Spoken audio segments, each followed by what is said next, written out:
everyone, and welcome to Going Virtual with Interiors by Stephen G, a webinar series where we discuss all things real estate, project developments, and interior design from different panelists and their take on what's in store for the future. My name is Sierra, and today I'm sitting with Stephen G, president of Interiors by Stephen G, along with Seth Kaufman, David Markovich, and David Koster. Seth, welcome and thank you for joining us. Thank you, Sierra. Thank you, Stephen, for having me. Appreciate it. Seth is the managing broker for Sotheby's International Realty. Also joining us is David Markovich and David Koster. David Markovich is the executive sales manager for 321 at Water's Edge. Thank you for joining us, David. Thank you. Excited to be here. And last but not least, joining us is David Koster, managing broker for Decorus Realty. Thank you for joining us this morning, David. Thank you both for having me. I'm happy to be here. Thank you. If any of the viewers have any questions, feel free to ask it in the Q&A box, and we'll be answering them towards the end of the webinar. So, Stephen, let's get started. So, guys, great to say hello. Most of you I have continued to speak to during the strange time in our lives. Everybody has focused so much on the virus. That's not why we're here today. We're here to focus on the future. We want to take a very positive spin. We believe that everybody's been affected regardless of what business, unless you're selling masks and hand sanitizers and things of that nature. The world has been affected. We have been affected in a great way as it relates to our businesses, tourism, which is a big part of our world. And at the end of the day, I believe that we will come out of this. The question is how? How do we clean up the financial mess that this has left our country, our children, our grandchildren, and what our plans are for the future? Because I believe, as most of you know, you can't fix this. This is not a fixable scenario like this. You know, I believe that there's a million different opinions out there, whether it's political, the news media, doctors, whoever you really speak to, you get a whole different twist. And there's a million opinions. And you know what they say about opinions, everybody has one. At the end of the day, my focus group is to talk about where you think we're going, where the marketplace is going to go. And what's interesting here is that we have David Markovich, who just opened a brand new project, a magnificent boutique luxury condominium, and they're open for sales in Fort Lauderdale on the water. Mr. Koster runs and owns part ownership of a big real estate firm called Decorus Realty in Sunny Isles. And Seth, you are director of a huge part of Sotheby's, I'm going to call it success area, especially as it relates to the luxury condominium. So let me start off first with Mr. Markovich, who just opened a brand new project. High-end luxury, very boutique, needless to say, designed by yours truly. We're ecstatic at the reaction from the broker community in Fort Lauderdale, as well as the buyers, which of course is key. Because as we all know, buyers are promised the world sometimes, and the world doesn't really get delivered. So good morning, Mr. Markovich. Good morning, Stephen. How are we doing up in Fort Lauderdale? We're doing great. Our building just opened, as you mentioned. Phenomenal job. We've had a number of closings, 6 closings last week, people moving in, furniture being delivered, the lobby, the amenities are amazing. So we want to thank you for doing that, of course. The reaction has been great from the buyers who are moving in. And we have appointments coming up. We've had great videos of the amenity lobbies, the model you've done for us. We're marketing, of course, up north and New Yorkers, and we can get into that a little bit later. But the building is beautiful. The views are beautiful, and we're excited about people moving in, and they're excited to be there. We're going to get back to that in a minute because I have questions. Okay. Seth, you guys, no different than Decorus, have been on lockdown. Your offices are not open. I am sure that you're experiencing the new word of the day, Zoom, and you're having lots of meetings. But tell me about your direction. We all know there was a big negative story yesterday in the media about one of our fellow real estate companies that was ugly. So where is one Sotheby's going? What are your plans when you reopen, which looks like it could be this week or the beginning of next? Yeah, thank you, Stephen. So we're starting our reopening plans now, actually, for our northern region, Vero, Melbourne. We just acquired a great office up in Vero, Sea Turtle Real Estate, led by an incredible broker. So we're starting to open those areas more north and slowly work our way down south.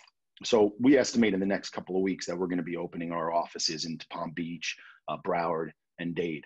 So we are about 950 strong, 19 offices across several counties. So we're excited about the future. We're really bullish on this thing in the second half of the year. And part of that is due to us being in such a feeder market from our affiliates all around the world, and people that are in more dense areas that want to spread out. And I think this has given us the ability for all of us in many different industries to see that we can work virtually and do our work from home, or not need the big office space in a very urban area.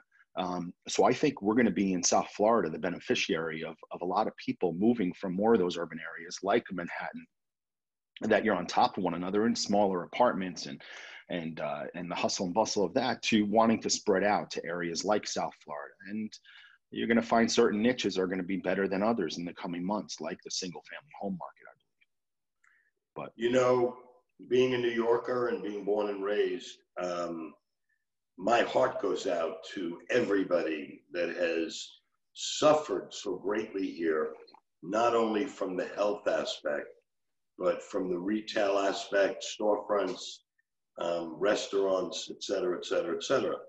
But I also believe very, very wholeheartedly that after 9/11, and then after what I'm going to call the market crash of '08, and now this, I believe the Northeast is going to have an exodus like never before.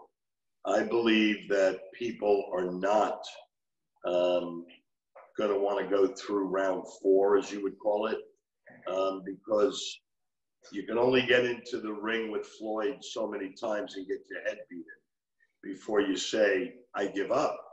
So I also am putting into effect a lot of things having to do with the realty market as it relates to Philadelphia, New York, New Jersey. And I believe we have been very blessed and fortunate. You know, at the beginning of this thing, they thought Florida, South Florida was going to be, you know, a major hotspot. And respectfully, I think we got through it with our skin. You know, the interesting thing that I keep asking, and I don't seem to get a reply, every night you turn on the news, if you could still deal with that. And you hear about 80,000 deaths in the United States, I think, as of last night. Nobody does a sort of a paramour of how many people die of the flu, car accidents, cancer, heart attacks in this country in the same amount of time. In respect, we all have opinions about opening up versus not opening up. I get it. How do you not? You got to take the shot. You got to gamble a little bit, because the financial implications, I believe, could be as bad, respectfully, as the deaths.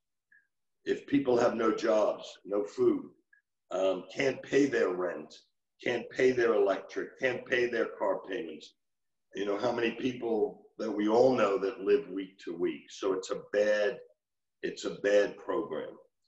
Mr. Koster, you have about 180 agents out of your office. I think if I got that right, I'm close, in Sunny Isles. First question, do you as business people think that the day of a real estate office is going to be antiquated? Do you think that you need a walk-in space anymore? Should you be moving to smaller boutique offices, cutting your overhead? Should you move to a second floor? Those are all the questions that I think everybody in the real estate business, as well as many businesses, are asking themselves right now because of the uncertainty, because of all of the question marks that are looming over everybody's head. So Dave, where are you going? It's a good question. You know, this experience has taught us a lot of things. One of the important lessons that we're learning is that we can do a lot of things virtually. These virtual showings, virtual tours, through electronics, and also through Zoom, like we're doing today, through FaceTime. I think that the buyers are a lot more educated today because of this time that they've had to spend doing this research and finding these new tools that they can use also to shop for real estate. So I think that the future of real estate brokerage companies are probably smaller boutique style companies like ours, where you don't need a lot of offices in order to service the market. The agents can work remotely, and a lot of the buyers are shopping for property remotely. And I think that will continue for some time into the future. There's a lot of sellers that don't want people, traversing through their property. So a lot of the initial showings are done virtually. And if they like the property, then maybe they'll go see it personally. So I think that the market has shifted a lot. It's kind of a new normal for us that I think will be a new normal for quite some time into the future. And I think that it's also important for us, one of the things we're doing is educating our agents on, what's important to buyers of the future.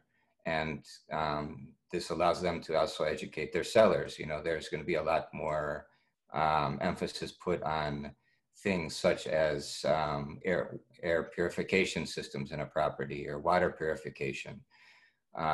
There's something simple like a UV filter to be put in the AC system. So this is something that the agents should be educating their customers about. I just did that at home.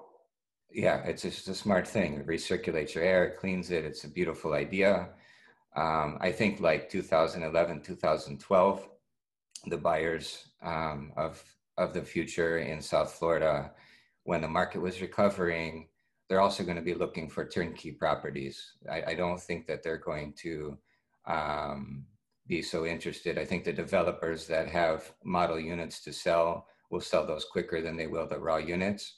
I think that this was something that you experienced yourself with several buildings, including Trump Hollywood, where you sold probably, I don't know, you can correct me if I'm wrong, about 60 model units, because that's 90. What 90. So that's what the buyers of the future, I think, will be looking for is something that they can come to that's clean, that's new, that they can just move in, bring their toothbrush and their suitcase. And so that I think will drive the market going forward as well. I actually have a question. Do you, it's for all three of you guys, do you think that people are going to be looking at larger units, but like David's 321, I guess, boutique buildings, because they want to be around less people, maybe? I could take that if it's okay, Sierra. Yeah. I do believe that, yes. I think, like David had mentioned, I think people are looking for a big amenity of the future is going to be cleanliness. Developers are going to tout how clean their buildings are, what different styles they're using, or are they using UV filters, air purification systems. People are going to want to spread out. Remember, coming out of maybe Manhattan, where you're getting 1,000 square feet for $2 million. You're getting 1,000 square feet for $500,000 in, or 2,000 or 3,000 square feet for $1 million in Miami. So, I think that it is going to larger spaces, single family homes, like I mentioned. And at David's project, 321, I know we have, from my office alone, Richard Masterson, one of my great agents in Fort Lauderdale, is working with him on a sale right now with excited buyers of getting into larger space. So yeah, I do believe that it's going to go to larger space for sure, and more boutique buildings as well. Yeah, if I Do can you expand think on that. prices, do you think, gentlemen, prices are going to hold? Or do you think that we're going to see a bit of a downshift in the square footage numbers? I can take that one if it's okay. I do think that there will be a slight downshift. I think that a lot of buyers are waiting on the sidelines for things to start clearing up a little bit more. I do think there's also a lot of sellers that have either taken their properties off the market or not put their properties on the market for the same reason, because they think that their buyers aren't there or they're going to get lowball offers. So it has actually shrunken the inventory of new listings coming on the market, and just kept the inventory relatively small. So I know that the savvy investors really buy when nobody else is. So we do have quite a few of them circling around the market. And I think that as things start opening up, the sales will continue to take place like they were before, because there is pent up demand. People need to move. There's been problems the last month or so just getting into some of the condominium buildings. So I think once things start to open up, it will ease that problem going forward.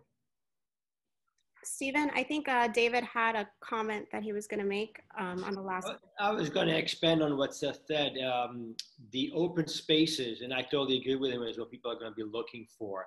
The larger balconies, the boutique buildings, less and no actions, private elevators going directly into the units instead of walking down halls with other owners or residences. Things like that have become very important. Every one of our units, for example, has a balcony, has a window a door that can open into a private balcony. The units have private elevators. So the guests have been looking for things like that, right, to minimize interaction with some others, especially in times like these. So yeah, I think people and buyers are looking for more private residences with open spaces. Absolutely. I think going to Stephen's question about the smaller spaces, I think people that got into the situation where they're buying multiple units for Airbnb or short-term rental situation might find themselves in trouble, and you can see opportunities there down the road. On the flip side of that, people may be looking to buy or that have bought single-family homes in the more suburban areas are going to profit pretty well. The rents are on the rise. You can't find space out west, certainly where I am in Western Broward. It's hard to find a good rental for a decent price out here. So people are spreading out, and I think we're going to, again, be the recipient of many different areas wanting to come to South Florida. Number one, because of the tax situation, and number two, the weather. Number three, the ability to spread out and have all the amenities that they may have at home in any big city. You know, I really believe that there is going to be such a desire to leave the Northeast that people are going to grab what I'm going to say is the starter immediately, because they want out so bad that I don't think they're going to be as particular as you might think. They're going to be more concerned with availability and the ease of moving in. David mentioned earlier about some of our success with models at Trump Hollywood, and it continued. It wasn't, only Trump Hollywood, although that was a very strange time in the marketplace, if you remember. We're doing models at Turnberry. We're doing 3 models. We just finished our first at Armani Casa. We're doing a second one. We've already started. We're doing 3 new models at Tower 155 in Boca. I could go on and on, with the list, because a lot of developers truly believe, as I do, that you got to be ready for, I'm actually calling it, this is going to be an exodus like Moses taking the Jews out of Egypt. I mean, they're just going to be coming with their clothes. I don't even see them worried about dishes or pots and pans or linens. I believe this lockdown and the death toll in the Northeast has got people so rattled that the minute they can get on a plane and get a hotel reservation, they're gone. I could be all wet, really and truly, but living the life there, I mean, I have a condominium there that I'm going to put on the market for sale. I have no desire to go back to New York. I really don't. It's until a vaccine is found, I don't really think that the country or the world is going to be over this. This is going to be lingering. This is going to spike in some areas. I mean, you're letting the animal out of the cage. You've been locked up. And at the end of the day, people can't wait to have a drink, can't wait to maybe sit somewhere and have a bite of eat rather than takeout or just cooking at home. I mean, how much television could we watch in retrospect? So I believe that South Florida, when the market crashed in '08, we bounced back so fast, even though prices dipped for about 30 or 45 days, if I remember correctly. And then they went up to record pricing. So I believe we couldn't be in a better place where people are going to want to continue to come. I think now it's going to be people of all ages. It's not going to be the retiree or the semi-retiree. I think a lot of younger people with families are going to look to make the exit as well.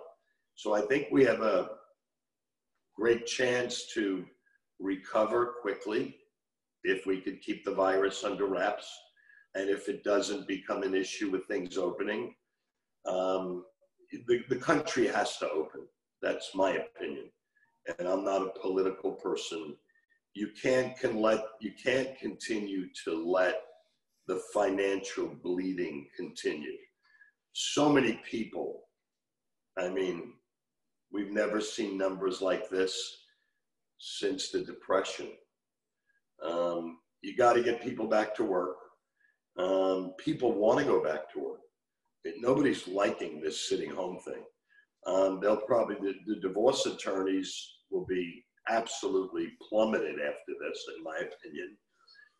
I think AA is going to be very busy.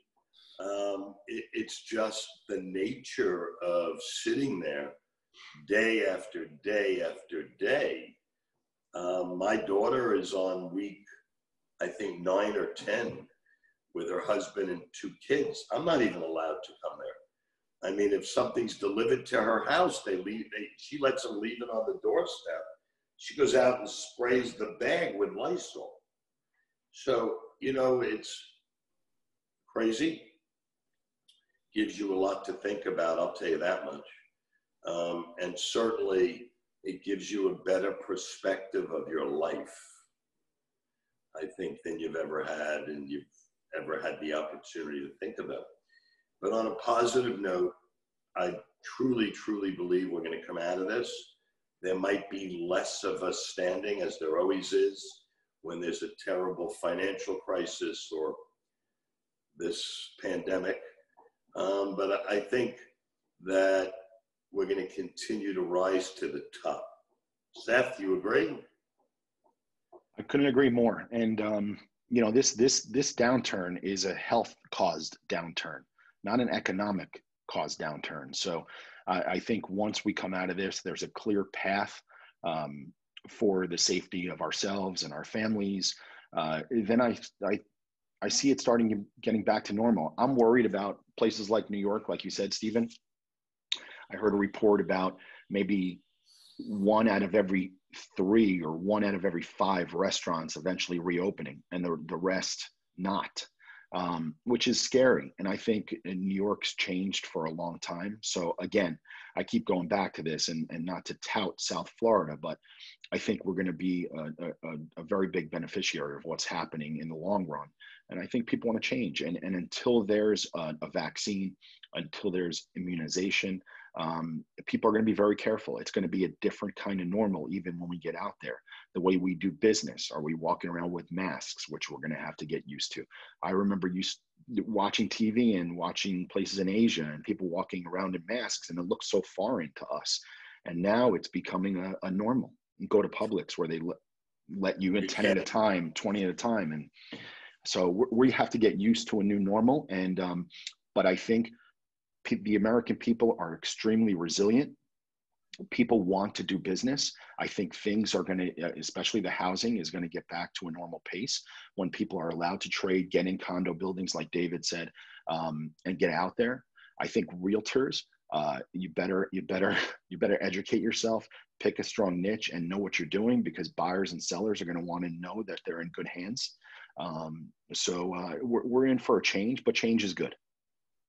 David K, David M, that's what I'm going to refer to you guys right now. What are your thoughts, David K? Well, yeah, I agree with both theories. You know, we've been putting a lot of emphasis on New York, and I agree with that. But I also want to point out that we have demand from buyers all over the world, like we always have, not just domestically, but internationally. And there's also pent up demand from international buyers that are frustrated that they can't fly here and come here to look at real estate. And I think that once the gates open, we will be flooded with buyers back in the market, and just like we were before, and probably even more so. And I think that this will actually help our market recovery more than anything ever did before, because like Seth said, this wasn't economic downturn, downturn in our market. It was caused by a virus. So people still want to be here, and they want to invest in the United States. They want to put money in the United States.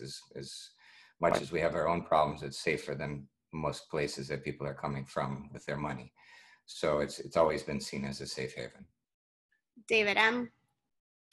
Yeah, I agree with that. I'm in Fort Lauderdale, so our market is a bit different. I'm used to working in the Miami market as well, like Seth and David. It's more northern eastern. I've spoken with Stephen about this. For example, our last recent sales have been DC, another one from DC, Boston, Toronto. We've got clients from New York, New Jersey. So as Stephen said, the Northeastern, who have been hit the hardest, are looking to get out. They've had enough. They financially are looking for something large, boutique, as we mentioned, with open space, large balconies. So our clients have gone from that cold weather, and they're just looking, like Seth said, South Florida. South Florida has been very great as far as offering the lifestyle that people are looking for today. So that's I'll tell you an interesting story. I sit on my balcony like a retired lunatic, looking at the water and looking at the boats. About a month and a half ago, this, I'm going to say 60 to 70 foot yacht, much older, anchors almost in the middle of the Intracoastal off of a little island in North Miami. The boat never left. Guy's been there for 6-7 weeks. Finally, I see him getting off the boat on a little dinghy, evidently going somewhere to get supplies for the boat. And I ran into one of the police that patrol the waterways, and I said, "What's with the guy that's been out there like 2 months?" And he said, "Steve, I spoke to the guy. He said the safest place is on the water. He said he's not around people.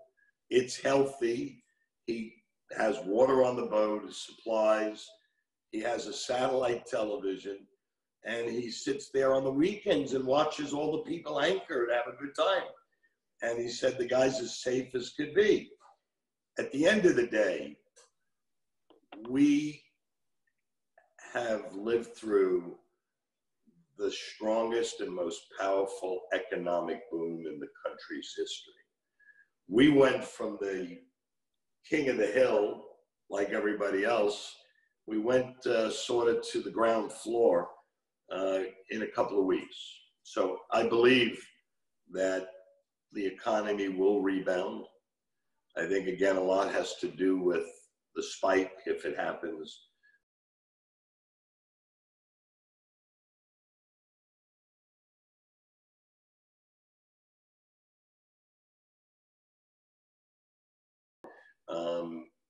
The amount of retail space, or what I'll call ground level in Manhattan, I think it's going to be history.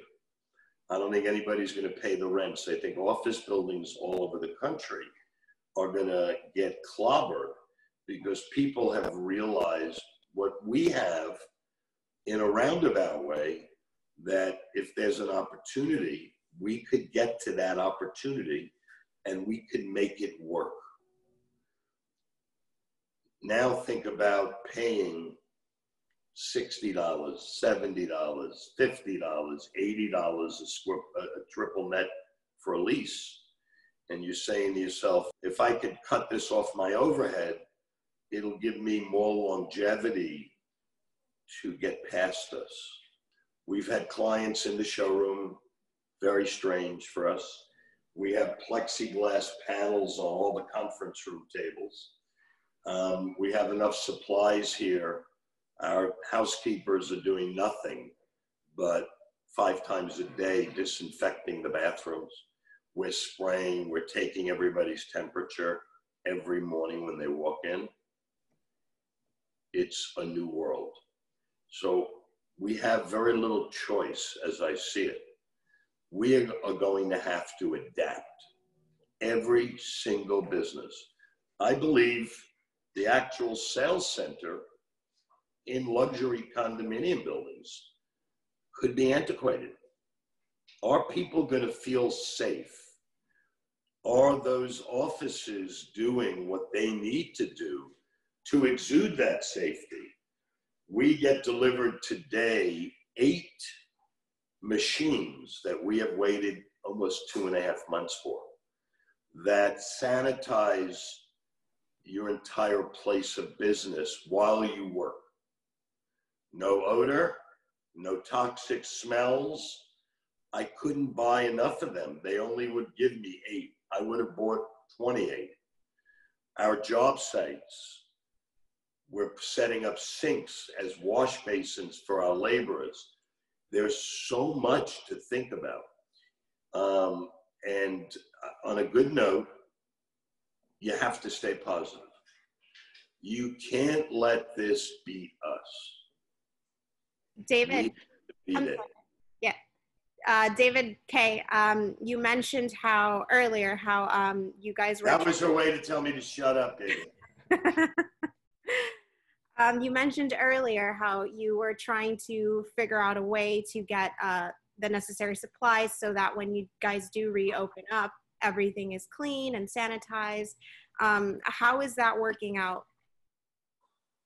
Yeah, so, we're having trouble. The shelves are empty from sanitizing wipes and bleach and disinfecting sprays. So Black market.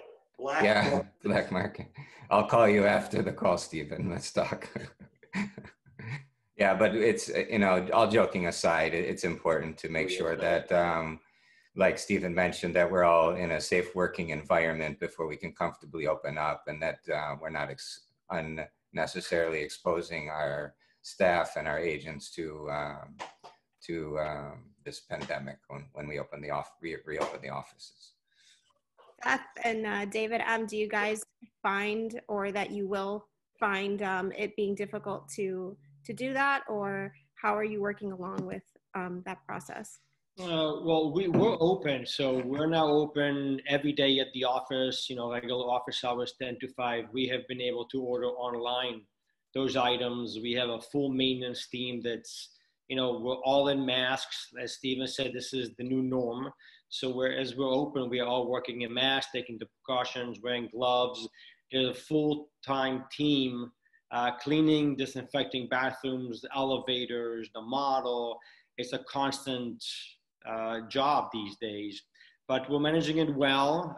Agents are coming through. We're doing private presentations every day with agents. I had clients there yesterday, also from New York, ironically enough, and they felt comfortable knowing the signs are up. We're following all the CDC precautions and guidelines, and we've been successful doing it. So it takes more work than we're used to, but it's worth it, and we're moving forward, and we're excited about it. So we have to just adjust and move forward. I'm an optimist, so I believe we will. I believe people want to get out there. They're like Steven said, they want to go to restaurants. They want to have dinners. They want to see their friends.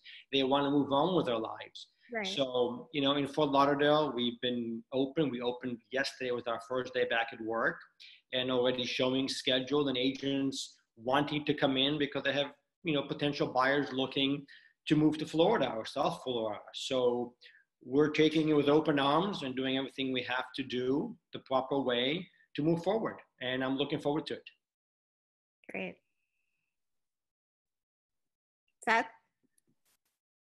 So we were ahead of the curve. We ordered for every single office supplies ahead of time, which arrived to every broker manager's house that they could take to the office. So we're ready to go. Once we do open our offices, we're going to have a professional cleaning company. They're on standby, waiting to go into those offices, clean those offices. But then in addition, we're going to use a lot of protective measures for our agents and our clients within those offices. So we're going to have a ton of hand sanitizer. We're going to have masks. We're going to have gloves. We're going to take all the necessary precautions possible.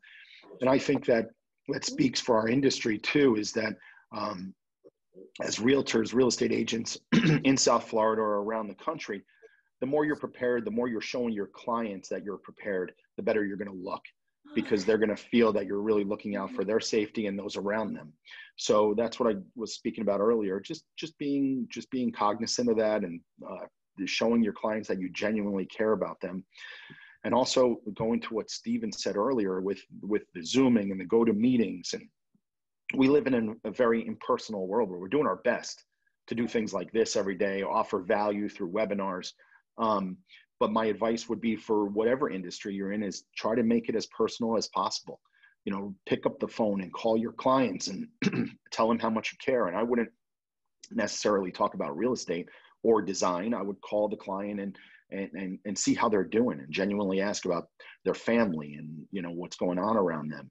And then that ultimately leads to conversations about your profession, but you're showing your clients you care. So when this thing turns around, and it will, those clients are there, and they don't feel like you were taking advantage of the situation, that you were genuinely interested in their well-being, and you got clients for life. So in an impersonal world, we got to make it as personal as possible. That's great advice. I was actually going to ask, what advice you guys could offer to, luxury real estate agents that are finding it hard right now. Work harder. Really and truly. I got to tell you, whether it's a real estate agent, a designer, professional, anybody in the world of business that is in my opinion, still employed, has to work harder as well as smarter. You can't give up. You have to be aggressive. You have to be thinking more of your business time than personal time. We've had enough personal time in the last 2 months or so to last, the next 3 years. I don't think there's anybody on this webinar who hasn't spent more time in the last 2 months at home than they've spent in the last 2 years.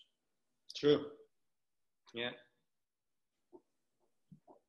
Yeah, I think for our profession, for real estate, I think, although it's a terrible time for us all, I think it could be a good time for the entrepreneurial real estate agent, because a lot of people in our business are not going to make it. They just can't do it. And you know what? That's what happens in business. So the ones that don't have the foresight, that don't put the work in, like Steven said, are going to fall back. And the ones that do put the work in, that know their markets, that are personal with their clients, that understand the dynamics for the feeder markets and are willing to invest their time and their energy and their money in that, are going to be successful. And they got to keep at it, keep as strong as possible, get out there, get your face out there, do these webinars as much as possible, learn how to publicly speak, speak to certain groups, be a guest panelist on certain webinars. So you show people that you're out there and you're more active than ever. For certain, that's what we're doing at Sotheby's. We are keeping our agents as busy as they can be with webinars, with value, with new website. The company just spent $500,000 on a brand new kick-ass website, agent websites, team websites, office websites, tons of value for our agents. So no matter who your client is, whether that's for me, David, and even David, if you have agents working for you, my client is my agent. So we try to offer them as much value as possible, and in turn offer them value to offer their clients. So if you have that in mind and you're out there, like Steven said, working your butt off, you're going to be fine. You're going to come out of this great. Well, I mentioned. Oh, David, I'm sorry. Go ahead. No, I just wanted to reiterate something that I mentioned earlier. I think that our buyers are a lot more savvy today than they ever were before because they've had this time. The ones that are interested in buying real estate are researching, they're searching the internet, they're asking more questions.